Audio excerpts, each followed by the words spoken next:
ഒരു female director നമ്മുടെ ഇൻഡസ്ട്രിയിൽ വരാനും അല്ലെങ്കിൽ അത് സർവൈവ് ചെയ്യുക എന്നുള്ളതും ഒരു ഒരു വലിയൊരു ടാസ്ക് ആണ്. നമ്മൾ വിചാരിക്കുന്ന അത്ര ഈസി ആയിട്ടുള്ള ഒരു കാര്യമല്ല. കാരണം നമ്മൾ ഈ 10-20 വർഷമായിട്ട് പലരും സ്ക്രിപ്റ്റുമായിട്ട് എന്നെ സമീപിക്കുമ്പോൾ അവർ ഫേസ് ചെയ്യുന്ന ബുദ്ധിമുട്ടുകൾ, ഒരു പ്രോപ്പർ ആയിട്ടുള്ള ഒരു പ്രൊഡക്ഷൻ കിട്ടാനും ഉം, ഒരു ഉം. സപ്പോർട്ടിംഗ് സിസ്റ്റം കിട്ടാനും അവർ ഫേസ് ചെയ്യുന്ന ബുദ്ധിമുട്ടുകൾ ഞാൻ നേരിട്ട് കണ്ടിട്ടുള്ളതാണ്.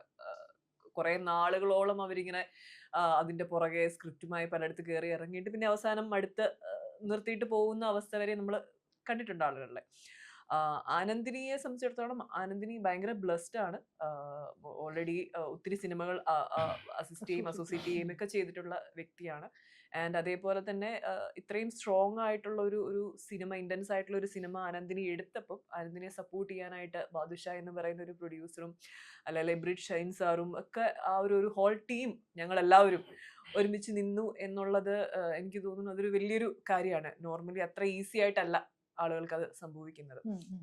ആൻഡ് ഡെഫിനറ്റ്ലി ആനന്ദിനി അത്രയും ടാലന്റഡ് ആയിട്ടുള്ള ഒരു വ്യക്തിയാണ്. ഫയർ ഉള്ളിൽ കീപ്പ് ചെയ്യുന്ന ഒരാളാണ്. നമ്മൾ വർക്ക് ചെയ്യുമ്പം ആനന്ദിനിക്ക് അറിയാം എന്താണ് നമ്മളിൽ നിന്ന് വേണ്ടത് എന്നുള്ളത്. കൃത്യമായിട്ട് ഇത് വേണം, ഇന്നത് തന്നെ കിട്ടണം എന്ന് പറഞ്ഞത് കിട്ടുന്നത് വരെയും ഇങ്ങനെ റീടേക്ക് എടുത്ത് പൊയ്ക്കൊണ്ടേയിരിക്കും. അല്ലാതെ ഒരു ഓക്കെ അത് മതി, അത് കുഴപ്പമില്ല, നമുക്ക് വേണമെങ്കിൽ അഡ്ജസ്റ്റ് ചെയ്ത് വിടാം, അങ്ങനെ ഒരു ഒരു കോംപ്രമൈസും ഇതുവരെയും ഞങ്ങൾ കണ്ടിട്ടില്ല ചെയ്യുന്നത്. കിട്ടിക്കഴിഞ്ഞാൽ പറയും കിട്ടി. ആ കിട്ടി കിട്ടി കിട്ടി അതാണ് കട്ടില്ല അതിനുവേണ്ടി കട്ടില്ല. എത്ര ടേക്ക് വേണം പോകും. അതെ അതെ അതെ. ആ, ആ കിട്ടി എന്ന് കേൾക്കാൻ യെസ്, വേണ്ടി എത്ര വേണമെങ്കിലും.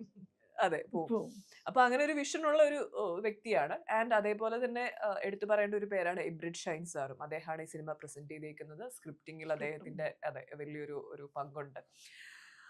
സോ അദ്ദേഹത്തിന്റെ ഒരു ഗൈഡൻസും ഞങ്ങൾക്ക് ഭയങ്കരമായിട്ട് കിട്ടിയിട്ടുള്ള ഒരു സിനിമയാണിത്. ഈവൻ ഡയലോഗ് ഡെലിവറി ആയാലും അല്ലെ അഭിനയത്തിന്റെ കാര്യത്തിലായാലും ഒക്കെ അദ്ദേഹത്തിന്റെ കയ്യിൽ നിന്നും കുറെ കാര്യങ്ങൾ പഠിക്കാനുള്ള ഒരു അവസരവും കിട്ടിയിട്ടുണ്ട്. അപ്പൊ അദ്ദേഹം പറഞ്ഞു തരും ഇതിങ്ങനെ. എൻ്റെ അടുത്ത് ഏറ്റവും കൂടുതൽ എനിക്ക് തോന്നിയേക്കുന്നത് മസിൽ പിടിക്കരുത്, മസിൽ പിടിക്കാതെ പറയണം എന്നൊക്കെ പറഞ്ഞ് അദ്ദേഹം പറഞ്ഞത് ഞാൻ ഓർക്കുന്നുണ്ട് ഇപ്പോഴും. ഉം. അങ്ങനെ കുറെ മൈന്യൂട്ട് ആയിട്ടുള്ള കാര്യങ്ങളിൽ അദ്ദേഹത്തിന്റെ ഒരു ഒരു സപ്പോർട്ടും ഹെൽപ്പും ഒക്കെ ഞങ്ങൾക്ക് എല്ലാവർക്കും ആ ഒരു ഹോൾ ക്രൂവിന് കിട്ടിയിട്ടുണ്ട്.